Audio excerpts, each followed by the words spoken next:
Channel Vineet English classes पर आप सभी लोगों का बहुत बहुत स्वागत है। पेड क्लास में आपका बहुत बहुत स्वागत है। हमने पेड क्लास में synthesis, narration, transformation, subject verb agreement और उसके बाद आपका टेंस, ये सब चीज़ें ख़त्म कर दिए हैं। हमारे लिए केवल 2 टॉपिक अभी हमारे पास बचा है। वो टॉपिक बचा हुआ है आपका सिंटैक्स और पंक्चुएशन। ठीक है, आज हम आपके सामने टॉपिक स्टार्ट करेंगे सिंटैक्स। ध्यान दीजिएगा, आज हम आपके सामने एक छोटा सा टॉपिक नहीं लेकिन बहुत ही ज़्यादा बेहद बेशकीमती टॉपिक आपके सामने हम स्टार्ट कर रहे हैं। उस टॉपिक का नाम है सिंटैक्स। ठीक है, देखिए कहते किसे हैं, ध्यान से सुनिएगा। The correct arrangement of words in a sentence is called syntax। पहले कहते किसे हैं देख लीजिए। कहते हैं the correct arrangement of words in a sentence is called syntax। ध्यान दीजिएगा, ध्यान दीजिए। मतलब इसका मतलब ये हुआ कि किसी भी वाक्य में शब्दों का सही प्रयोग ही सिंटैक्स कहलाता है। मतलब इसका मतलब क्या हुआ कि किसी भी वाक्य में क्या होगा, किसी भी वाक्य में आपके शब्दों का सही प्रयोग, शब्दों का सही प्रयोग ही सिंटैक्स कहलाता है। मतलब अगर आपने किसी भी शब्द का प्रयोग गलत कर दिया है तो उस वाक्य का सिंटैक्स गलत माना जाता है। मतलब कोई भी सेंटेंस आप सही लिख दीजिए, जो गलतियां हैं उस गलतियां को आप सही कर दीजिए, तो वो टॉपिक आपका कहलाता है सिंटैक्स। जैसे मैंने लिखा this is the same pen which you like. बहुत बार आपके पेपर में टीजीटी, पीजीटी, एलटी में ये गलत लिखा है। अब रूल ही बाद में बताएंगे। यहां पर जो विच है, यहां पर सेम और सच के बाद हु और विच का प्रयोग नहीं बल्कि एज का प्रयोग होता है। This is the same pen which के कंडीशन पर जाएगा एज यू लाइक। मतलब इसी विच का प्रयोग अगर हमने सही ढंग से कर दिया तो यही आपका कहलाता है सिंटैक्स। मतलब किसी भी वाक्य में किसी भी शब्द का यदि प्रयोग गलत हो गया है, ठीक है, और अगर आपने उस प्रयोग को, जो प्रयोग गलत हुआ है, उस प्रयोग को अगर आपने सही कर दिया तो यही कहलाता है सिंटैक्स। पेड वाले ध्यान दीजिए, स्क्रीनशॉट ले लीजिए। चलिए, हमारे जो पेड वाले भाई बहन हैं, जो भी हमसे जुड़े हुए हैं, मैं आपको बता दूं, आप लोग तैयारी करिए। आपसे हमने केवल 500 रुपये ही फीस ली थी और आपको लग रहा होगा कि हमारा कंटेंट आपसे किस हिसाब से है। हमारी एक बहन ने इस बात का कमेंट भी किया था कि आपने फ़ीस तो 500 रुपये ली थी, 500 रुपये फीस में आप कितना पढ़ाएंगे। तो मैं बता दूं, 500 रुपये में हम सब कुछ पढ़ाएंगे। जो लोग 5000 लेते हैं वो कुछ नहीं पढ़ाते, हम 500 रुपये में सब कुछ पढ़ाएंगे, आप परेशान मत होइए। ठीक है, सिंटैक्स में हम सबसे पहला टॉपिक आपके सामने उठाते हैं कंजक्शन। सिंटैक्स में हम आपके सामने सबसे पहला जो टॉपिक उठाएंगे वो उठाएंगे कंजक्शन। अब आप पार्ट्स ऑफ स्पीच में अगर जाएंगे तो हमने पढ़ा दिया है कंजक्शन किसे कहते हैं, कंजक्शन कुल कितने प्रकार के होते हैं, ये सब चीजें हमने बता दिया है। तो हम सीधा सीधा रूल पर जाते हैं, कंजक्शन का रूल नंबर 1। और मैं आपको बता दूं, जितना रूल मैं 28-30 नियम आज के डेट में पढ़ाऊंगा, ये बहुत ही ज्यादा इंपॉर्टेंट रूल होंगे। देखिए, बोथ बहुत इंपॉर्टेंट रूल, बोथ के साथ एज वेल एज का यूज नहीं बल्कि बोथ के साथ एंड का प्रयोग किया जाता है। मतलब उसने क्या कहा कि अगर किसी भी सेंटेंस में बोथ के साथ एज वेल एज नाम का कंजक्शन लिखा है तो गलत लिखा है। बोथ, अगर किसी भी वाक्य में बोथ नाम का कंजक्शन आया तो बोथ के साथ हमेशा एंड नाम का कंजक्शन आता है। बहुत फंसाता है, बहुत इंपॉर्टेंट रूल है। बोथ के साथ आप कभी भी एज वेल एज का यूज नहीं करेंगे। बोथ के साथ अगर आपको सही यूज करना है तो आप बोथ के साथ एंड का यूज करेंगे। क्लियर हो गया? बोथ के साथ हमेशा किसका यूज होगा? एंड का। जैसे बोथ रजनी, हमने क्या लिखा? हमने लिखा है both Rajni as well as her brother went there. Went there, एक एक एग्जाम्पल बताएंगे क्योंकि रूल थोड़ा ज्यादा है। और अगर अब आप देखिए यहां पर किसका यूज हुआ है? बोथ का। और बोथ के साथ एज वेल एज का यूज हुआ है, गलत लिखा है। बोथ के साथ हमेशा किसका यूज होगा? एंड का। तो यहां पर बोथ रजनी, जहां पर एज वेल एज का यूज है यही एंड का यूज हो जाएगा, क्योंकि बोथ के साथ हमेशा किसका यूज होता है? Both Rajni and her brother. और यहां पर आप ये जान लीजिएगा वेंट देयर। पहला रूल आप कंठस्थ कर लिए, स्क्रीनशॉट लीजिए कि बोथ के साथ हमेशा एज वेल एज नहीं आता, एंड आता है। Both Ram as well as Shyam went to market, गलत लिखा है। अगर both Ram as well as Shyam went to market ये गलत लिखा है तो इसमें सही क्या है आप बताइए? Both Ram and Shyam. क्या हो जाएगा? बोथ राम और श्याम। और ये जान लीजिएगा बोथ राम और श्याम ये प्लूरल सब्जेक्ट है हमेशा। फिर यहां पर हो जाएगा went to market.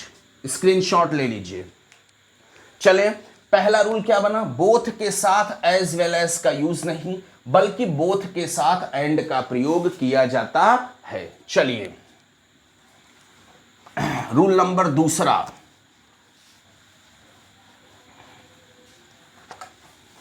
Rule number दूसरा देखिए, रूल नंबर 2 क्या है? देखिए, अगर कोई सेंटेंस निगेटिव में है और उस सेंटेंस में बोथ के साथ एंड का प्रयोग हुआ है तो यह वाक्य गलत माना जाता है। ऐसी स्थिति में वहां पर नाइदर डॉट डॉट नॉर का यूज होगा। अगर मतलब अगर उसने क्या कहा? अगर कोई भी सेंटेंस क्या है? कोई भी सेंटेंस निगेटिव में है पहली बात तो, और उस वहां पर उस सेंटेंस में किसका यूज हुआ है? बोथ डॉट डॉट एंड का यूज है, एंड का प्रयोग है, तो ये सेंटेंस गलत है। ऐसे कंडीशन पर यहां पर हम नाइदर डॉट डॉट नॉर नाम के कंजक्शन को लगाएंगे। यहां पर हम कौन से कंजक्शन को लगाएंगे? यहां पर हम नाइदर डॉट डॉट नॉर नाम के कंजक्शन को लगाएंगे। और आपको यह पता होना चाहिए कि नाइदर के बाद की क्लॉज हमेशा अफर्मेटिव लिखी जाती है और नॉर के बाद की भी क्लॉज हमेशा अफर्मेटिव लिखी जाती है। यह हमेशा याद रखिएगा कि नाइदर के बाद की क्लॉज हमेशा कहां जाती है? अफर्मेटिव में। और नॉर के बाद की भी क्लॉज हमेशा कहां लिखी जाती है? अफर्मेटिव में। ठीक है, जैसे हमने लिखा यही सेंटेंस, अगर हमने लिखा both Rajni and her brother did not go there, अगर ये हमने लिख दिया तो ये सेंटेंस गलत लिखा है। क्यों? देखिए, अगर बोथ के साथ एंड का यूज हुआ है तब तो सही है, लेकिन अगर ये सेंटेंस निगेटिव है ना तो बोथ डॉट डॉट एंड का यूज नहीं बल्कि नाइदर डॉट डॉट नॉर का यूज होगा। तो यहां पर क्या होगा? Neither Rajni nor. अब लेकिन यहां पर ये जो क्लॉज लिखी जाएगी वो अफर्मेटिव में लिखी जाएगी ना, नॉर, उसके बाद यहां पर क्या हो जाएगा? Her brother. देखिए, डिड नॉट का अफर्मेटिव रखोगे तो यहां पर जाएगा वेंट देयर। क्लियर हो गया? ये क्लियर हो गया होगा। अगला रूल, रोल नंबर तीसरा, रोल नंबर 3। चलिए, रोल नंबर तीसरा बहुत इंपॉर्टेंट है। रोल नंबर तीसरा बहुत इंपॉर्टेंट है। आल्दो या दो के साथ हमेशा यट आता है। रूल याद रखिएगा, अगर किसी भी सेंटेंस में आल्दो या दो नाम का कंजक्शन है तो उसके साथ हमेशा यट आता है। इसको कंठस्थ करिए, आल्दो या दो के साथ हमेशा यट आता है, कभी भी बट का प्रयोग नहीं होगा।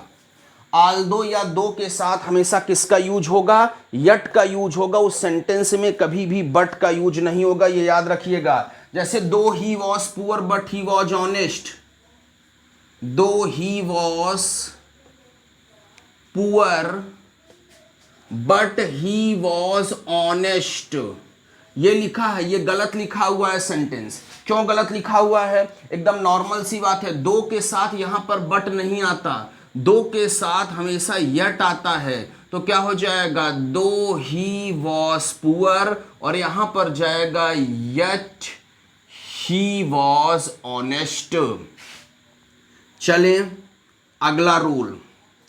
अगला रूल बहुत इंपॉर्टेंट, अगला रूल बहुत ज्यादा इंपॉर्टेंट, कई बार आपके क्वेश्चंस पेपर में आया हुआ है। चले, रूल बहुत इंपॉर्टेंट है, ध्यान रखिएगा। अगर किसी भी सेंटेंस में नो सूनर है तो नो सूनर के बाद हमेशा देन आएगा। नो सूनर के बाद जो है वो हमेशा क्या आता है, देन। और यहां पर कभी भी देन का प्रयोग नहीं होता, देन का प्रयोग नहीं होता, यह याद रखिएगा। है यहां पर जो देन लिखा है इसके स्थान पर आपके पेपर में देन लिख देता है, यानी देन का प्रयोग इस सेंटेंस में कभी भी नहीं होता। और आप एक चीज याद रखिएगा, नो सूनर का स्ट्रक्चर जान लीजिए। नो सूनर का क्या जान लीजिए, स्ट्रक्चर। अगर नो सूनर लिखा है, नो सूनर के बाद यहां पर ये क्लॉज पूरी पूरी इंट्रोगेटिव बनती है, और उसके बाद यहां पर फिर रखता है देन, फिर यहां पर सब्जेक्ट, यहां पर ये जो क्लॉज बनेगी वो क्लॉज हमेशा अफर्मेटिव बनती है, ये याद रखिएगा। नो सूनर लिखा जाएगा, ये जो क्लॉज है ये इंट्रोगेटिव बनती हमेशा, यहां पर फिर लगता है देन। अगर उसने ऐसे करके गलत दे दिया, नो सूनर ही सा us then he ran away, ये गलत लिखा है। अब आप यहां देखिए गलती क्या है, यहां पर आपका आ गया नो सूनर ना। अब यहां पर आप ये देखिए, ये जो लिखा हुआ ही सा अस ना, ये हमेशा इंट्रोगेटिव में होता है। तो क्या हो जाएगा, डिड ही सी अस। किसी भी सेंटेंस का इंट्रोगेटिव हो सकता है, ये पास्ट इंडेफिनिट का भी इंट्रोगेटिव हो सकता है, और पास्ट परफेक्ट का। ये यही फंसाता है, दिन नहीं होता, दैन होता है, ठीक है। और उसके बाद आप रखेंगे ही रैन अवे। जैसे जैसे ये याद रखिएगा, ये याद रखिएगा, जैसे हमने लिखा no sooner had he written a letter, no sooner had he written a letter comma he slept, ऐसे लिख दिया। तो अब यहां गलती क्या है, देखिए आप, यहां ये गलती है, नो सूनर, ये तो इंट्रोगेटिव में रखा ही है, क्या हो जाएगा, had he written a letter, ये तो सही है, लेकिन यहां कॉमा का यूज नहीं होगा। यहां किसका यूज नहीं होगा, कॉमा। यहां पर कॉमा का यूज नहीं होगा, देन ही स्लेप्ट। ये बहुत इंपॉर्टेंट रूल है, कई बार आया है आपके पेपर में। जितना रूल आपको बता रहे हैं ये कई बार आया है। चलें चलें, चलिए अगला रूल।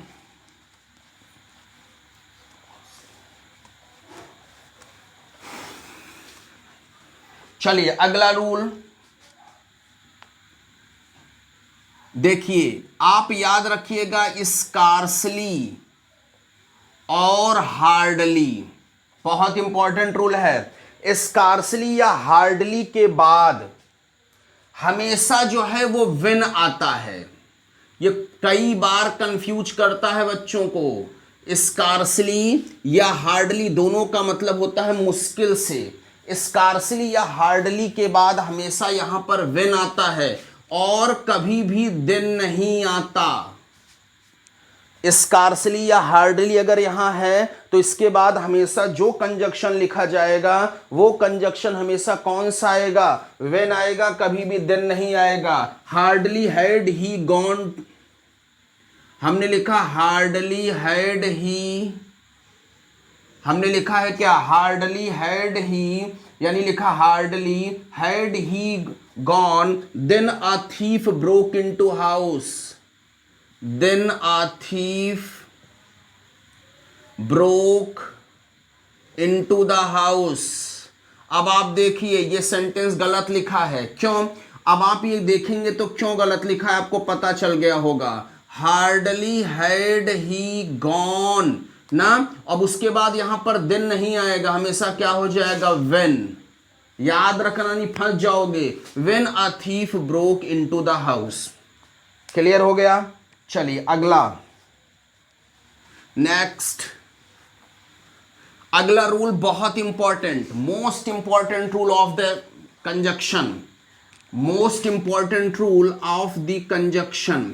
अगर किसी भी सेंटेंस में सेम और सच का प्रयोग एडजेक्टिव के रूप में हुआ है तो सेम और सच के बाद हु और विच नहीं आता, हमेशा एज आता है। मतलब उसने क्या कहा कि अगर सेम और सच बराबर कैसे यूज हुआ हो, एडजेक्टिव। आपको मैंने बताया कोई भी चीज एडजेक्टिव के रूप में कब होगी, जब वो किसी भी नाउन के पहले होगी। याद रखिएगा, कोई भी चीज एडजेक्टिव के रूप में कब होगी, जब वो किसी भी नाउन के पहले। अगर सेम और सच एज एडजेक्टिव आया है तो इसके बाद आप कभी भी हु और विच का प्रयोग नहीं करोगे, हमेशा ए जाएगा। याद रखिएगा, अगर किसी भी सेंटेंस में सेम और सच का प्रयोग एज एडजेक्टिव हुआ है तो इसके बाद हु और विच नहीं आएगा, हमेशा क्या आएगा, एज आएगा। और यही क्वेश्चन हमने अभी आपको दिया था, this is the same pen, this is the same pen which you like.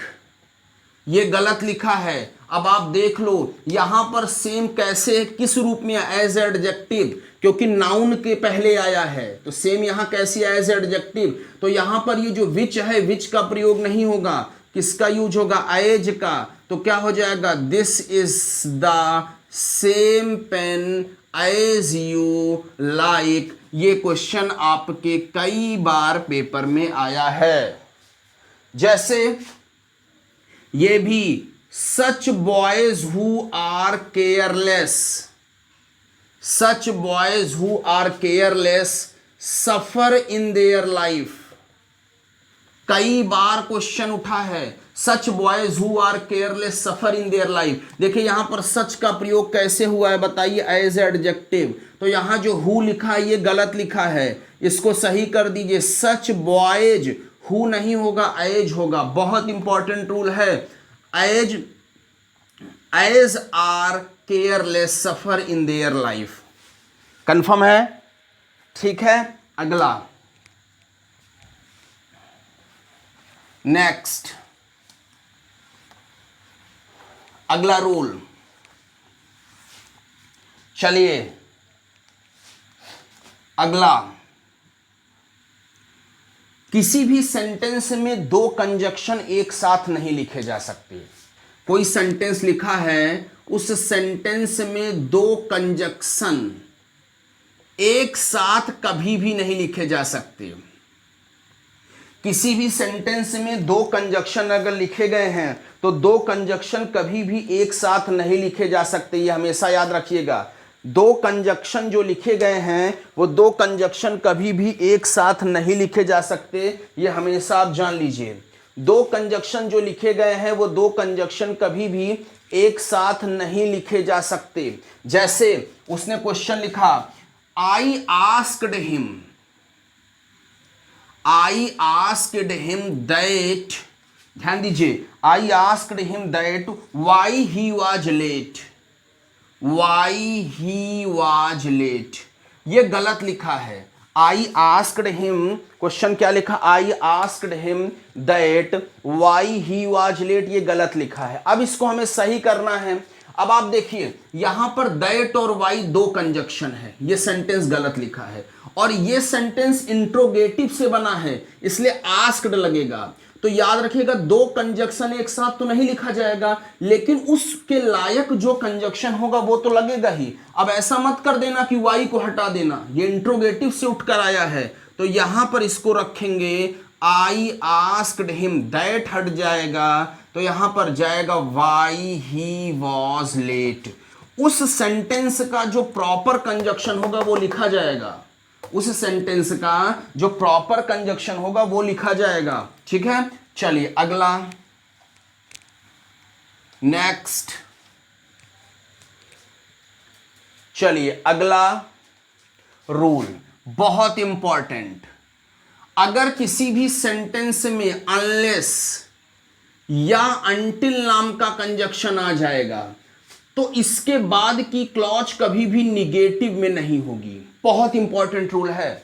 अगर किसी भी सेंटेंस में अनलेस या अनटिल नाम का कंजक्शन वाक्य के बीच में लगेगा तो इसके बाद की क्लॉज कभी भी निगेटिव में नहीं लिखी जाएगी, क्योंकि अनलेस या अनटिल का ही मतलब होता है जब तक नहीं। अनलेस या अनटिल का मतलब क्या होता है? जब तक नहीं। ठीक है, जैसे wait here until I do not come, wait here until I do not come, गलत लिखा है। क्यों गलत लिखा है? आप देखो यहां पर अनटिल नाम का कंजक्शन आया और यहां पर डू नॉट गलत लिखा है, उसको सही करो। क्या हो जाएगा? वेट हियर, और यहां पर हो जाएगा अनटिल आई अफर्मेटिव में कम। कंफर्म हो गया? जैसे he can not succeed, he cannot succeed unless he does not work hard, he cannot succeed unless he does not work hard। ये unless के बाद ये does not नहीं लगेगा, unless के बाद यहां जाएगा he works hard। और hard याद रखना ये parts of speech में adverb है। ठीक है, तो यहां पर he can not succeed unless he works hard. Unless या अनटिल के बाद की क्लॉज आप कभी भी निगेटिव में नहीं लिखोगे। अगर निगेटिव में आप लिखेंगे तो आप जानिएगा आपका काम जानेगा, हमसे कोई मतलब नहीं है। चलें नेक्स्ट, नेक्स्ट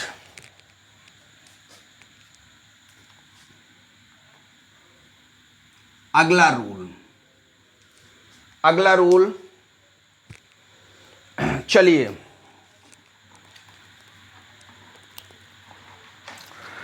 देखिए, अगर कोई भी सेंटेंस इफ या व्हेन नाम के कंजक्शन से शुरू होता है, ध्यान दीजिए, अगर कोई भी वाक्य इफ या व्हेन नाम के कंजक्शन से स्टार्ट होता है तो वहां पर बीच में देन का प्रयोग नहीं बल्कि कॉमा का प्रयोग होता है।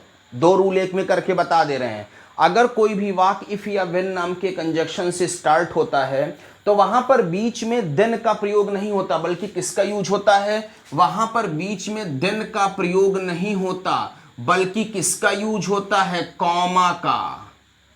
याद रखिएगा, अगर कोई भी सेंटेंस इफ या व्हेन नाम के कंजक्शन से स्टार्ट है तो यहां पर आपको देन का प्रयोग नहीं मिलेगा बल्कि किसका यूज मिलेगा? कॉमा। और एक चीज और याद रखिएगा कि अगर कोई भी सेंटेंस इफ या व्हेन नाम के कंजक्शन से स्टार्ट है तो पहली क्लॉज हमेशा प्रेजेंट इंडेफिनिट होगी, फिर कॉमा लगेगा, और दूसरी क्लॉज हमेशा फ्यूचर इंडेफिनिट होगी। पहली क्लॉज, जो पहली क्लॉज लिखी गई है, ये पहली क्लॉज हमेशा कहां होगी?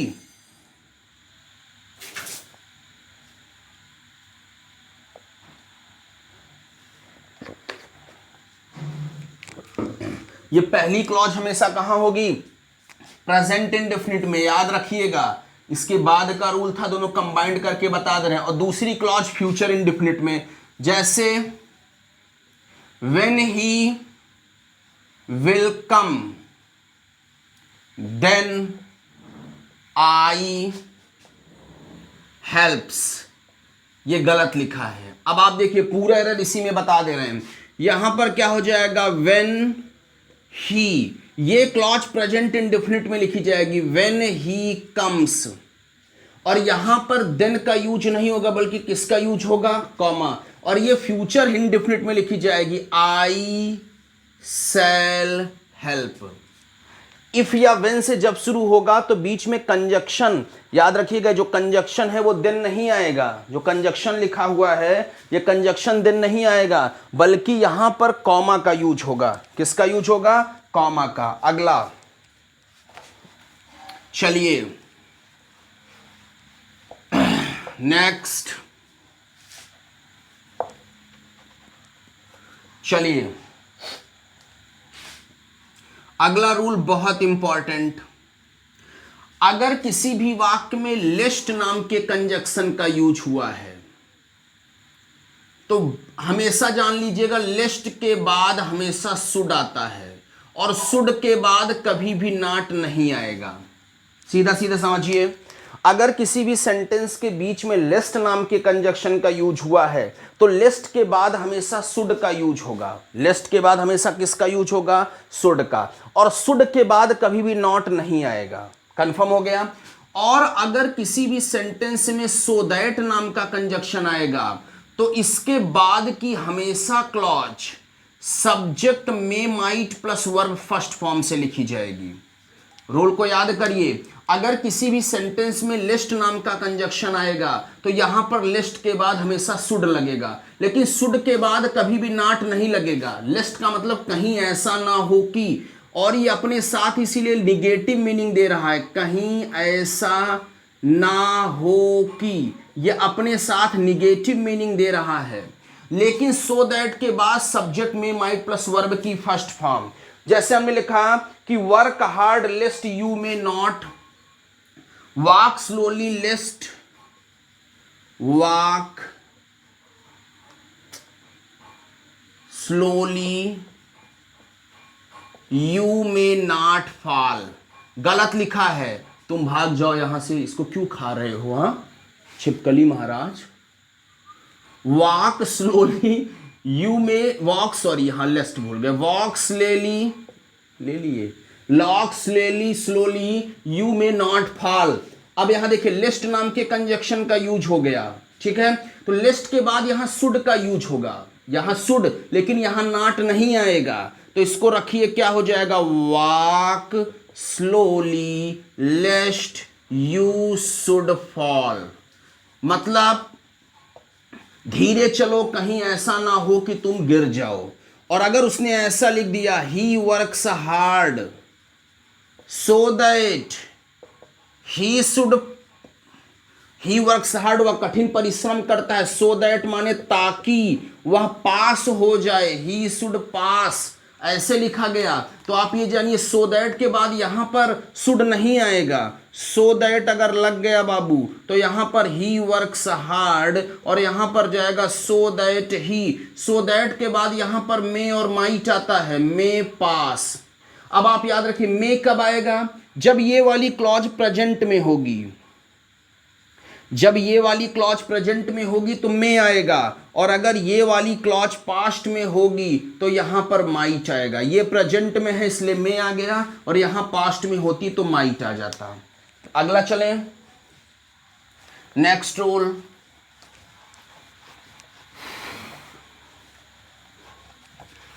अगला नेक्स्ट बहुत इंपॉर्टेंट रूल, अगला rule, regard describe mention define treat और रिप्रेजेंट के बाद हमेशा एज आता है। याद कर लीजिए, क्या याद करेंगे? Regard describe mention define treat और रिप्रेजेंट का प्रयोग अगर वर्ब के रूप में हुआ है तो हमेशा क्या आएगा? एज। बहुत इंपॉर्टेंट रूल है। Regard describe mention define treat और रिप्रेजेंट का प्रयोग अगर वर्ब के रूप में हुआ है तो हमेशा क्या आएगा? एज ना। जैसे हमने लिखा ही डिफाइंड मी ए टीचर, गलत लिखा है। Regard describe mention define treat के बाद एज आएगा।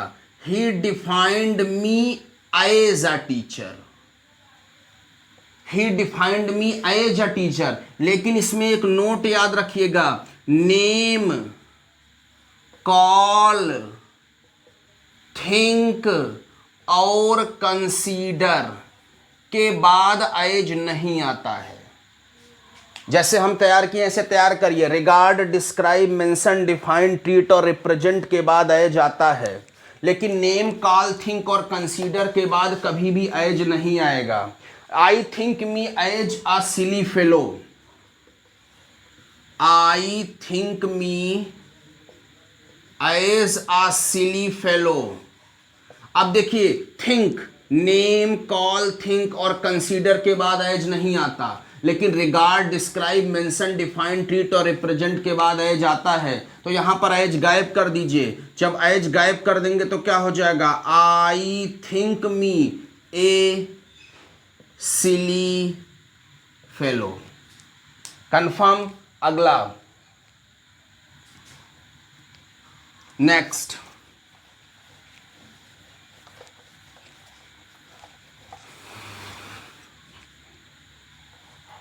देखिए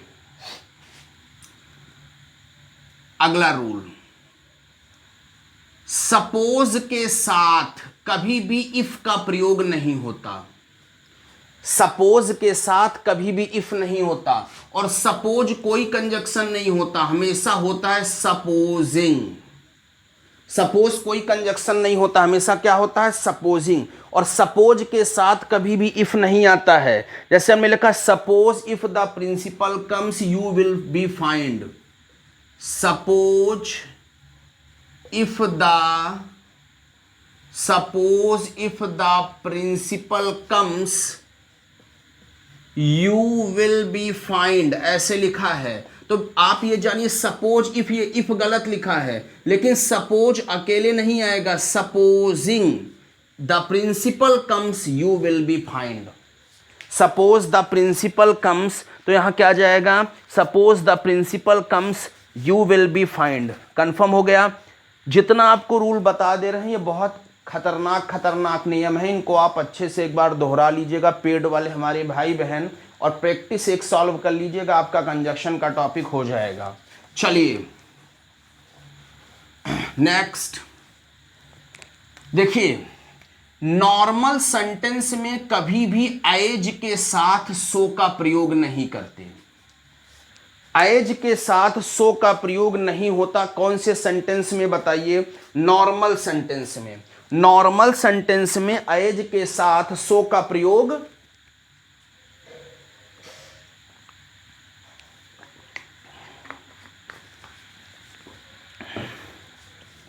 नॉर्मल सेंटेंस में एज के साथ आप सो का प्रयोग नहीं करते हैं। जैसे as I am not feeling well so I shall not be able to attend the college.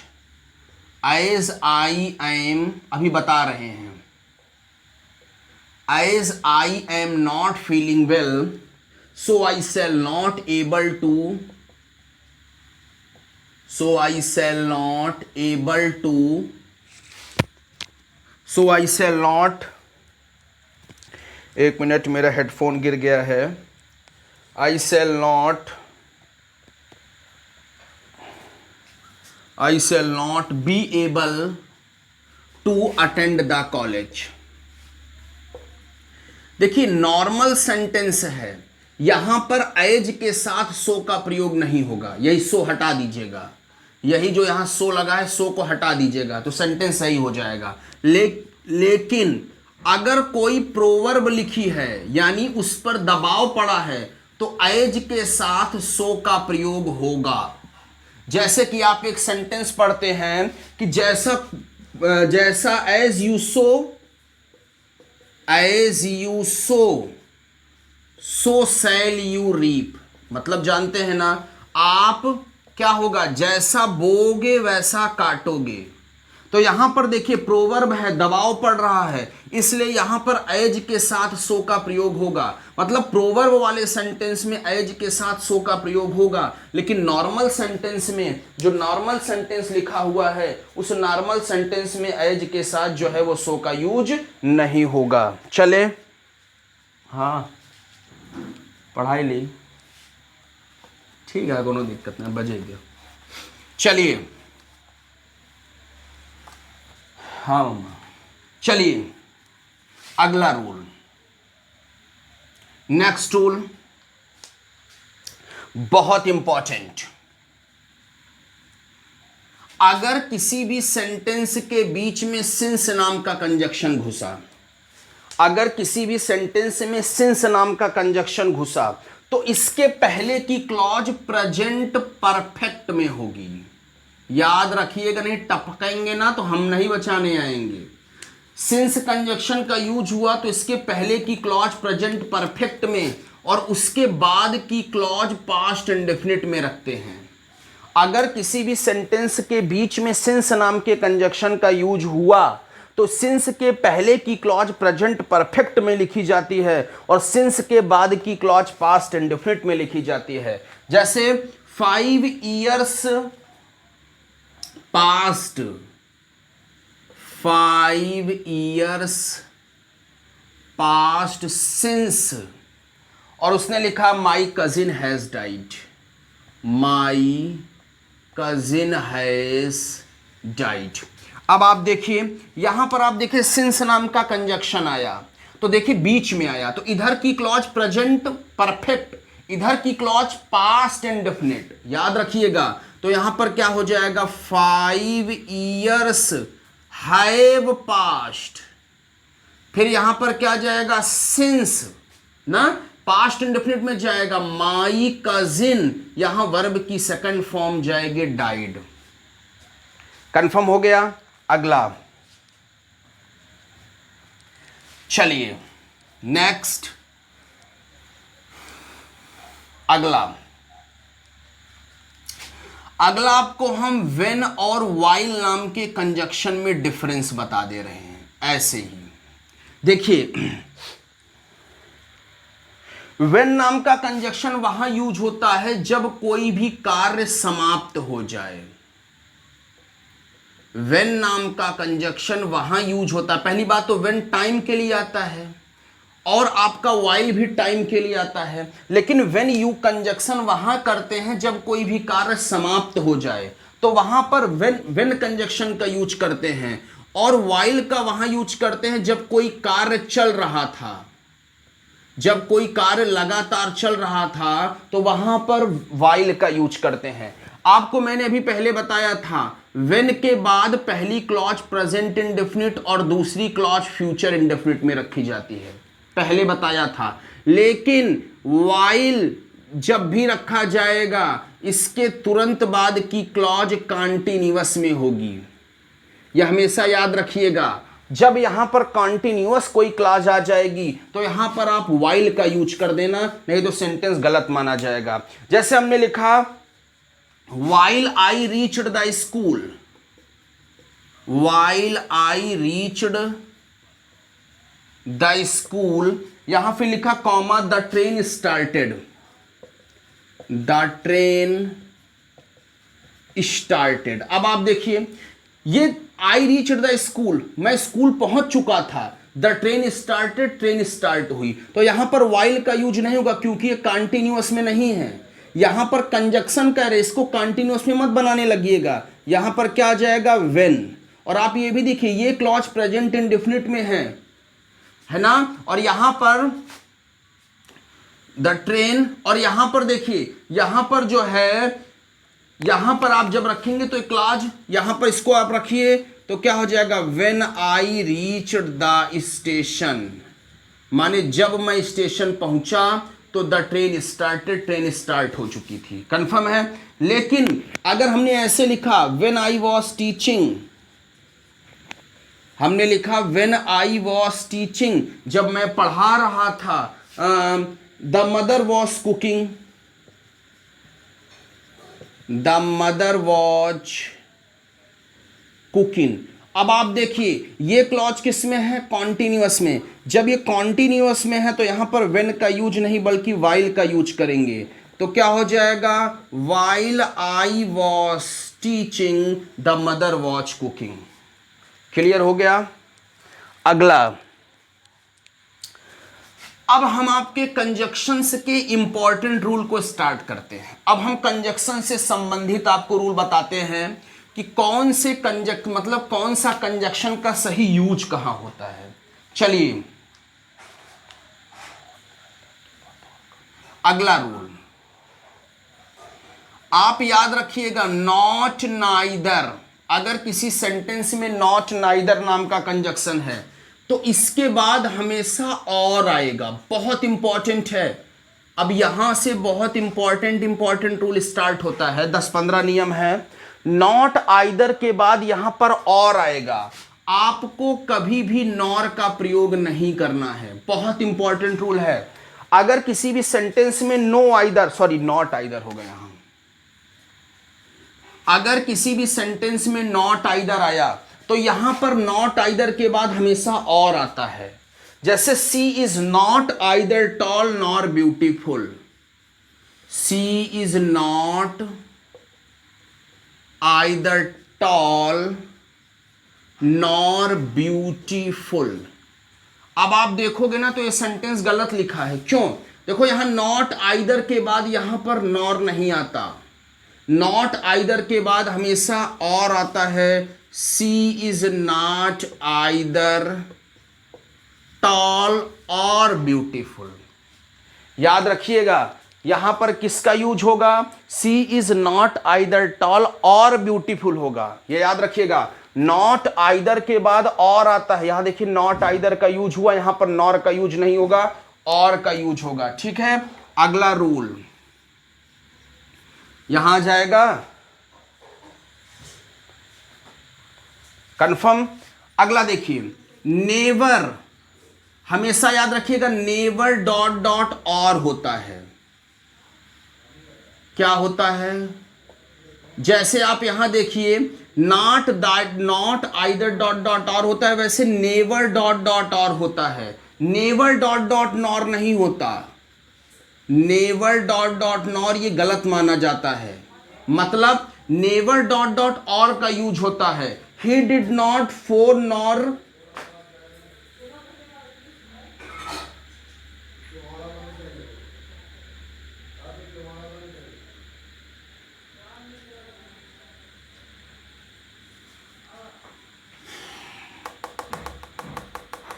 चलिए, he has never called me nor he has never called me nor beat। अब आप देखिए नेवर के बाद यहां पर किसका यूज किया है? नॉर का, गलत लिखा है। आप याद रखिएगा नेवर के बाद और आएगा, he has never called me, यहां पर नॉर नहीं आएगा, यहां पर और आएगा। कंजक्शन को याद रखें, नेवर, ये याद रखिएगा, ऐसे याद रखिए, नॉट नाइदर डॉट डॉट और नेवर डॉट डॉट और। कंफर्म हो गया? अगला चलें, next rule,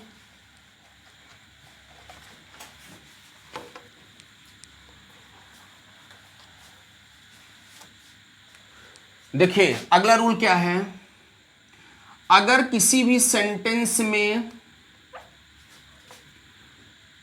doubtful verb I है, अगर कोई सेंटेंस लिखा है और उस सेंटेंस में डाउटफुल वर्ब आई है, और वो सेंटेंस अगर अफर्मेटिव में लिखा हुआ है, अगर किसी सेंटेंस में डाउटफुल वर्ब आई है और उसमें अफर्मेटिव, वो सेंटेंस अफर्मेटिव है, तो वहां पर कंजक्शन के कंडीशन पर आप इफ या वेदर लगा देना। लेकिन अगर किसी भी सेंटेंस में डाउटफुल है और वो सेंटेंस निगेटिव में है, ध्यान दीजिए, अगर कोई सेंटेंस जो है अगर डाउटफुल का यूज है और वो सेंटेंस निगेटिव में है, तो वहां पर कंजक्शन हमेशा यूज करना दैट। बहुत इंपॉर्टेंट रूल है और ये आपके टीजीटी, पीजीटी, एलटी एग्जाम में कई बार आया है। आप रूल फिर से समझ लीजिए, डाउटफुल है, वर्ब डाउटफुल, दोनों जगह वर्ब कौन सी आई है? डाउटफुल। अगर वर्ब डाउटफुल आई है और सेंटेंस अफर्मेटिव है, तो वहां पर हमेशा कंजक्शन इफ या वेदर लगेगा, चाहे जो लगाइएगा। अगर डाउटफुल वर्ब है और वो सेंटेंस निगेटिव में है, तो वहां पर हमेशा दैट नाम का कंजक्शन लगेगा। जैसे आई एम सेंटेंस उसने जैसे मान लीजिए लिख दिया है, आई am not doubtful, I am sentence क्या लिखा? आई एम नॉट डाउटफुल, और यहां पर उसने लिखा वेदर ही विल टीच और not. I am not doubtful whether he will teach, ये लिख दिया। अब ये देखिए, ये सेंटेंस यहां पर वर्ब किसका यूज हुआ? डाउटफुल का। ये सेंटेंस की कौन सा है? निगेटिव। जब ये सेंटेंस निगेटिव है ना, तो यहां कंजक्शन वेदर नहीं आएगा, ठीक है। जब डाउटफुल वर्ब है, निगेटिव में है, तो यहां पर नॉट दैट आएगा। तो क्या हो जाएगा? आई एम नॉट डाउटफुल, यहां पर क्या हो जाएगा? That he will teach. Confirm है? मुद्दा क्लियर हो गया? फिर से देख लीजिए, अगर वर्ब के रूप में डाउटफुल है तो दो कंडीशन है, अफर्मेटिव है तो इफ या वेदर लगाना, निगेटिव है तो वहां पर दैट लगाना। चले अगला, नेक्स्ट, अगला रूल।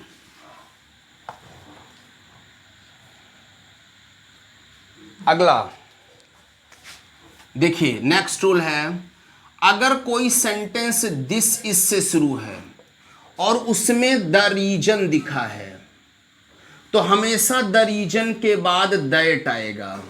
याद रखिएगा, अगर कोई भी सेंटेंस दिस इज से स्टार्ट है और उसमें द रीजन का यूज हुआ है, तो वहां पर हमेशा किसका यूज होगा? वहां पर हमेशा जो यूज होगा वो दैट का यूज होगा, ये याद रखिएगा।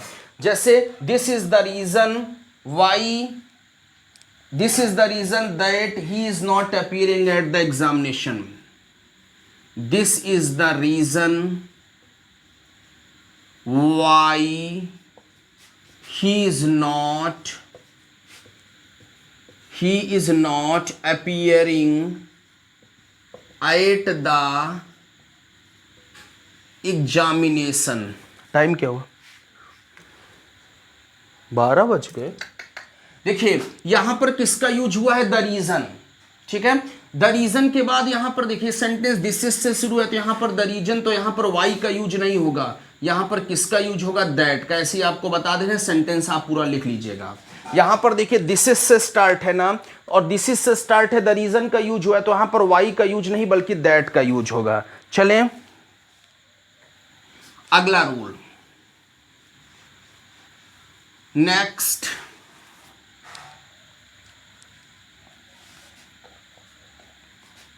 अगला रूल बहुत इंपॉर्टेंट,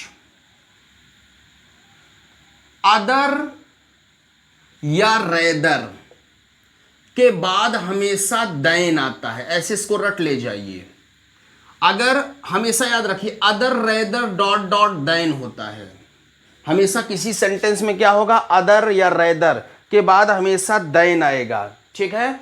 अदर या रेदर अगर है तो वहां पर किसका यूज होगा? बाद में जो कंजक्शन लगेगा वो बाद में कंजक्शन क्या लगेगा? दैन लगेगा। He is no other but my brother, he is no other but my brother, he is no other but my brother. गलत लिखा है, देखिए अदर, अदर के बाद यहां बट नहीं आएगा, अदर के बाद दैन आता है, ये बहुत कंफ्यूजिंग करता है। तो क्या हो जाएगा? He is no other, he is no other than my brother, he is no other than my brother. ये याद रखिएगा रूल। अगला रूल, अगर किसी भी सेंटेंस में कंपैरेटिव डिग्री एडजेक्टिव है तो उस कंपैरेटिव डिग्री एडजेक्टिव के बाद हमेशा दैन आता है। नॉर्मल सा रूल है, अगर किसी भी सेंटेंस में कोई भी कंपैरेटिव डिग्री एडजेक्टिव लिखी है तो उस कंपैरेटिव डिग्री एडजेक्टिव के बाद हमेशा दैन आता है। जैसे he works more carefully, he works more carefully to you. तो आपको पता है केयरफुली एक कंपैरेटिव डिग्री का एडजेक्टिव है, तो जब ये कंपैरेटिव डिग्री का एडजेक्टिव है तो यहां पर क्या हो जाएगा? ही वर्क्स मोर, और यहां पर केयरफुली, टू यू नहीं होगा, हमेशा किसका यूज होगा? दैन यू का। जितनी भी कंपैरेटिव डिग्री एडजेक्टिव होते हैं वो उनके पहले या तो मोर और बाद में दैन का यूज होता है। चलें अगला, नेक्स्ट,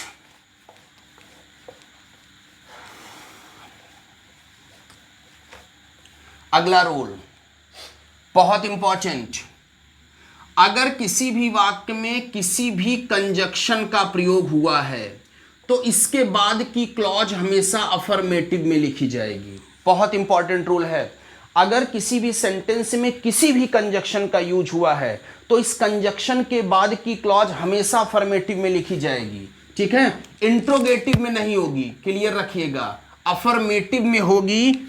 यार भाई तू क्यों बार बार गिर जा रहा है? अफर्मेटिव में होगी ना, और इंट्रोगेटिव में कभी नहीं होगी, याद रखिएगा। जैसे he asked me if, he asked me if does he right, और यहां पर लगा दिया क्वेश्चन मार्क, फंस गए।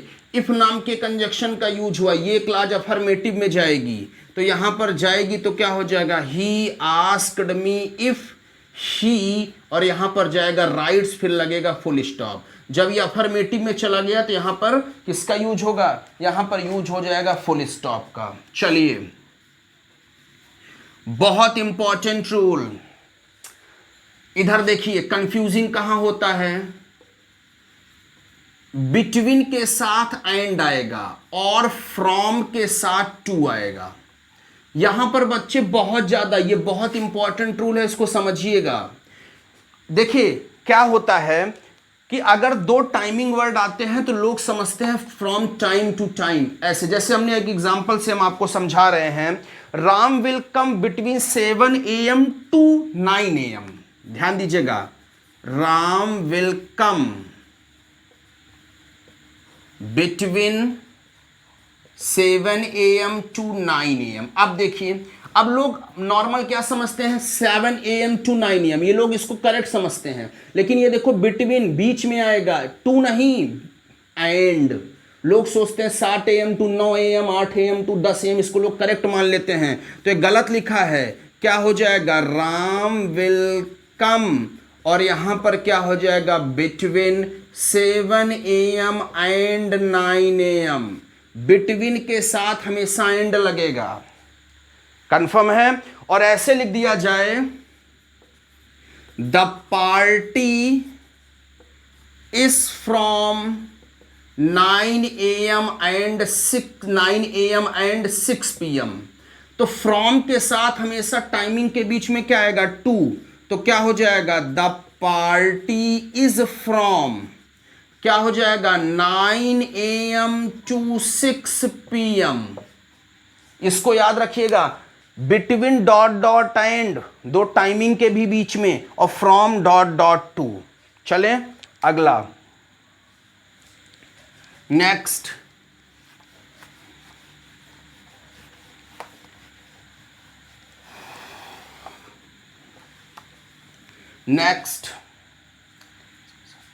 बहुत important rule, most important, nothing else के साथ, कुछ ही रूल बचे हैं, नथिंग एल्स के साथ हमेशा बट आता है। सीधा सीधा कंजक्शन आप जानिए इसको, अगर किसी भी सेंटेंस में नथिंग एल्स का यूज हुआ है तो इसके साथ हमेशा बट आएगा, ये याद रखिएगा। नथिंग एल्स के साथ हमेशा क्या हो जाएगा, नथिंग एल्स के साथ हमेशा बट आएगा। जैसे police insisted that he should tell them, ध्यान दीजिए, पहले पुलिस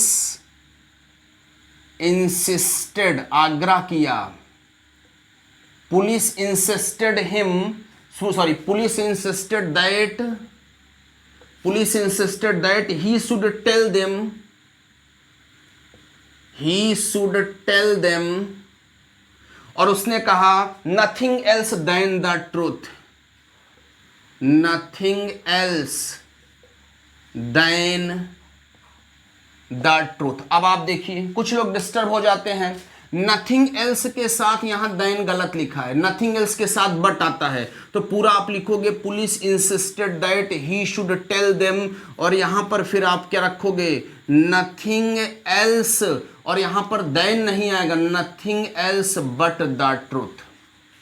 नथिंग एल्स के साथ हमेशा बट आता है और आपका और कोई कंजक्शन आता ही नहीं, ठीक है। अगला, ये याद रखे रहिएगा, आइदर के साथ और आता है और नाइदर के साथ नॉर आता है, तो छोटा सा कंजक्शन है। जैसे स्टडी आइदर और गो होम, इधर देखिए क्वेश्चन, स्टडी आइदर और गो होम, गलत लिखा है, कुछ लोग फंस जाएंगे। आइदर पहले आता है तो यहां पर क्या हो जाएगा, आइदर, हाँ, आइदर स्टडी और गो होम। आइदर के साथ नॉर कभी नहीं आएगा। यहां पर ये रूल आया हुआ टीजीटी पीजीटी में, आइदर के साथ यहां पर किसका यूज होगा, हमेशा और का, नाइदर के साथ नॉर का। चले, जैसे उसने लिखा, एक क्वेश्चन और देख लीजिए, रामू नाइदर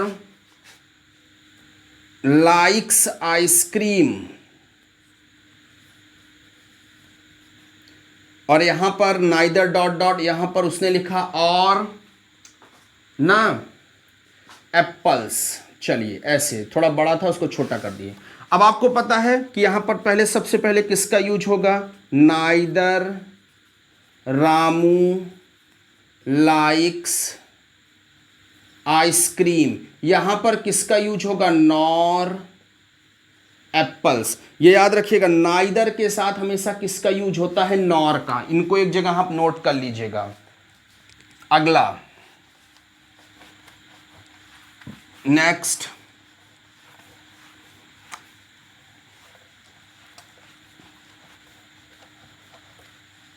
चलिए अगला क्वेश्चन बहुत इंपॉर्टेंट, अगला रूल बहुत इंपॉर्टेंट, याद रखिएगा। Not only dot dot but also होता है। ये क्वेश्चन दो तीन तरह से पूछता है। नॉट ओनली डॉट डॉट क्या होता है, बट आल्सो। जैसे I not only lost my baggage, ध्यान दीजिएगा, I not only lost my, I not only lost my baggage but also my money, but also my money। गलत लिखा है, आप देखिए, पहले not only आएगा तो क्या हो जाएगा, not only I, पहले not only फिर बाद dot dot also, not only के बाद यहां सेंटेंस लिखा जाएगा। तो not only I lost my baggage but also my money, ये सेंटेंस सही लिखा है। ठीक है, कंफर्म हो गया।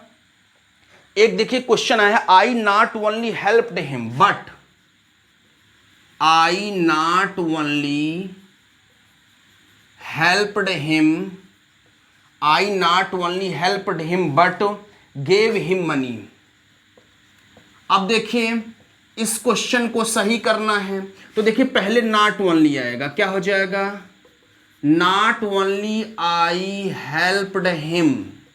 देखिए not only dot dot but also होता है, केवल बट नहीं होता, but also gave him money. Clear हो गया। अगला छोटा सा रूल है, यहीं जान लीजिए, ये याद रखिएगा, नॉट डॉट डॉट बट होता है। कंजक्शन कौन सा होता है, कंजक्शन हमेशा जान लीजिएगा कि नॉट डॉट डॉट बट होता है। ठीक है, ठीक है। जैसे ही is not intelligent but diligent, he is not intelligent but diligent, ऐसे लिखा है। तो ये देखिए नॉट डॉट डॉट क्या होता है, नॉट डॉट डॉट बट होता है। ठीक है, नॉट डॉट डॉट बट होता है। अगर यहीं पर वो ऐसे कह देता, ही इज नॉट इंटेलिजेंट रेदर, मान लीजिए रख देता, ही इज नॉट इंटेलिजेंट रेदर, तो इसको आप ऐसे सही करते, क्या हो जाता, ही इज नॉट इंटेलिजेंट, नॉट के साथ साथ यहां क्या आएगा, बट डिलीजेंट। कंफर्म है। अगला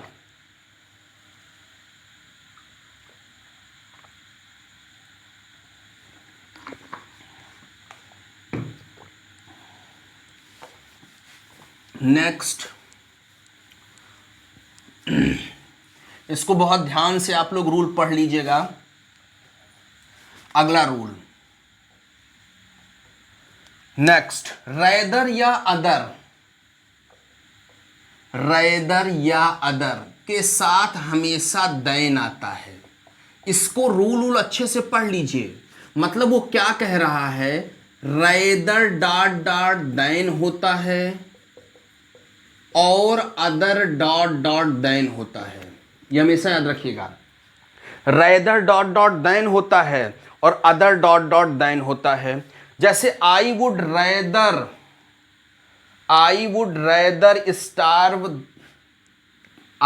rather ice cream over milk shake. I would rather have, ऐसे दे दिया, I would rather have ice cream over milk shake. चलो इसको हम थोड़ा और गड़बड़ कर दिए हैं। अब आप देखिए, आपको पता है वुड हैव एक साथ लिखी जाती है, तो क्या हो जाएगा, आई वुड हैव, ये वुड हैव एक साथ लिखी जाती है, मॉडल ऑक्सिलरी वर्ब है। I would have rather ice cream. अब आपको पता है रेदर के साथ क्या आता है, देन आता है ना, और अदर के साथ भी देन आता है। ओवर गलत लिखा है, तो यहां पर क्या हो जाएगा, देन मिल्क शेक। कंफर्म तो हो ही रहा होगा। अगला, जैसे एक इसका ये भी देख लीजिए, I have no other object but to teach my student. I have no other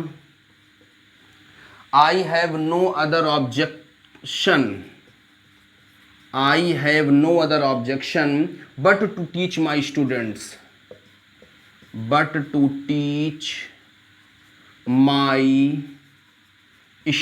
अब देखिए, अब यहां पर नो अदर के साथ हमेशा किसका यूज होगा, बट का यूज नहीं होगा। तो यहां पर इसको सही करिए, क्या हो जाएगा, आई हैव, आता है क्वेश्चन, नो अदर ऑब्जेक्शन, यहां पर बट नहीं, क्या होगा, than to teach my students. Confirm. अगला, नेक्स्ट, अगला रूल, नेक्स्ट रूल, अगला रूल हमेशा याद रखिएगा, सो डॉट डॉट दैट होता है। ये रूल छोटा सा है लेकिन कई बार फंसा देता है। सो डॉट डॉट दैट होता है, जैसे he is so honest so everyone likes him. He is so honest so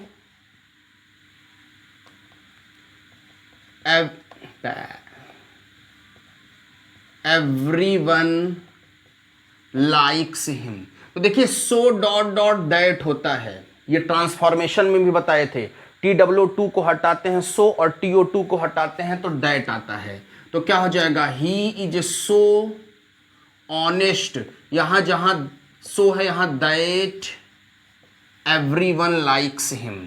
confirm हो गया,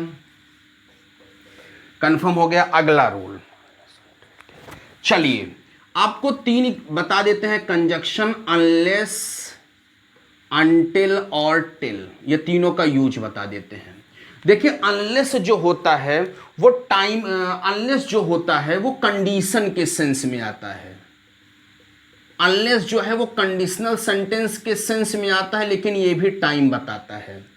लेकिन अनटिल जो है ना, ये अनटिल का जो है वो अनलेस कंडीशन में आता है, अनटिल आपका टाइम के सेंस में आता है। अनलेस आपका कंडीशनल सेंटेंस होता है, हमेशा याद रखिएगा। अनटिल हमेशा आपके कौन से सेंस में आता है, टाइम के सेंस में। और अगर कोई सेंटेंस कभी भी टिल से स्टार्ट है तो कभी भी कोई भी सेंटेंस टिल से नहीं स्टार्ट होगा। कभी भी कोई भी सेंटेंस टिल से स्टार्ट नहीं होगा, टिल से स्टार्ट नहीं होगा। मेरी बात को सुनिए, अनलेस कंडीशनल के सेंटेंस में आता है, ठीक है, याद रखिएगा। जैसे हमने लिखा ही वर्क्स हार्ड, और मैंने अगर ये लिख दिया अनटिल या ही वर्क्स हार्ड या ही फेल, माने हमने, चलिए एक एग्जाम्पल दूसरा आपके सामने पहले उसको दे देते हैं। हमने क्वेश्चन लिखा है, मान लीजिए कि you can not do well until you prepare your self. ध्यान दीजिए, you can not do well until you prepare your self. अब आप मेरी बात को देखिए, you can not do well, आप अच्छा नहीं कर पाओगे, यू प्रिपेयर योर सेल्फ, जब तक आप अपनी तैयारी स्वयं से नहीं करोगे। तो ये बताइए सेंटेंस कौन सा है? ये सेंटेंस कंडीशनल है, पक्का। और जितने भी कंडीशनल सेंटेंस होते हैं उसमें अनलेस आता है, मतलब यहां पर जो अनटिल का यूज हुआ है वो अनलेस का यूज होगा। You can not do well आप तब तक नहीं कर पाओगे जब तक आप अपने, मतलब कंडीशनल सेंटेंस है तो वहां पर अनलेस का यूज होगा। कंफर्म हो गया है। और अगर हमने लिखा you will not succeed unless you work hard, तब भी ये सही है। Wait unless I come back, हमने ऐसे लिख दिया, wait unless I come back. अब देखिए, इंतजार करो, टाइम होगा कुछ ना इंतजार करने का, तो जब टाइमिंग होता है तो वहां पर आप किसका यूज करते हो? अनटिल का। तो यहां पर अनलेस का यूज गलत माना जाएगा, यहां पर किसका यूज माना जाएगा? Wait until I come back. Rule को बहुत ध्यान से समझिए, अनलेस वहां आप लगाइएगा जो सेंटेंस कंडीशनल होता है, अनटिल वहां लगाइएगा जो टाइम के सेंस में आता है, ठीक है। टिल और अनटिल ये दोनों वहां लगेगा जहां पर जो है वो टाइम के सेंस में आता है। लेकिन याद रखिएगा, कभी भी कोई भी सेंटेंस अनटिल से स्टार्ट नहीं हो सकता। कंफर्म। अगला नेक्स्ट रूल, दो रूल और बचे हैं। चलिए अब आपको मैं बता दे रहा हूं नेक्स्ट रूल। अब देखिए, ये रूल मैं लेने वाला नहीं था, लेकिन मुझे एक बुक में बड़ा अच्छा इसका एग्जाम्पल मिला। आपने पढ़ा होगा, निकल जा भाई तू, आपने पढ़ा होगा so dot dot H H dot dot H. इनकी खासियत पहले समझिए। ये जो सो डॉट डॉट एच है ये वहां लगेगा जहां नॉट होगा, और एस डॉट डॉट वहां लगेगा जहां नॉट नहीं होगा, ये याद रखिएगा।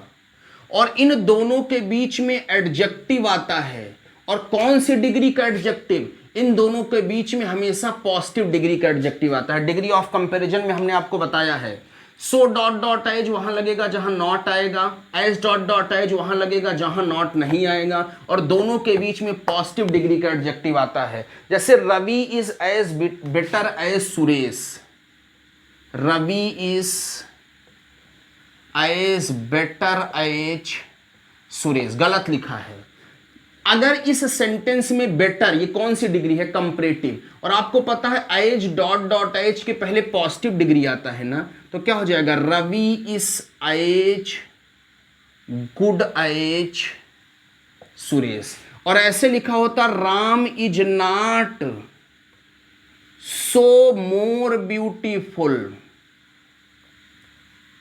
Ram is not so more beautiful. अरे यार, राम कहाँ, राधा कर दो, लड़की कर दो भाई।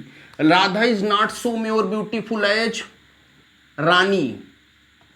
कंफर्म। अब आप देखिए यहां नॉट लगा है तो यहां पर सो एडजेक्टिव एज आया है, लेकिन इस एडजेक्टिव की अपनी डिग्री गलत लिखी है, राधा इज नॉट सो। यहां पर मोर ब्यूटीफुल नहीं, ये पॉजिटिव डिग्री में जाएगा, so beautiful as Rani. Confirm हो गया। और आज का अंतिम नियम,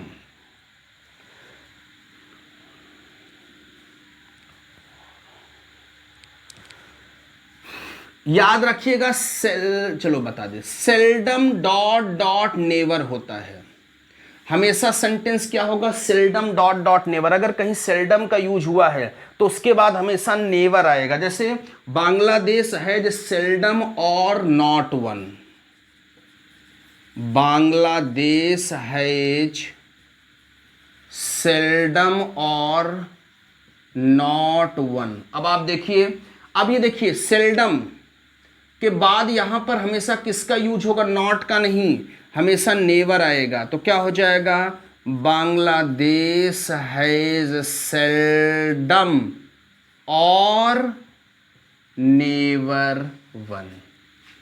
ये पेड क्लास की वीडियो थी कंजक्शन की। 30 रूल आपको पेड क्लास के कंजक्शंस में हमने बता दिया। इससे ज़्यादा एक भी क्वेश्चन आपके टीजीटी, पीजीटी और एलटी में नहीं आएगा। इनकी आप एक्सरसाइज सॉल्व कर लीजिएगा। कल आपको रूल्स ऑफ वर्ब हम दे देंगे। ठीक है, वीडियो कैसा लगा आप ज़रूर बताइए, चैनल को सब्सक्राइब जरूर करिए। ठीक है, आप सभी को बहुत बहुत धन्यवाद। Thank you.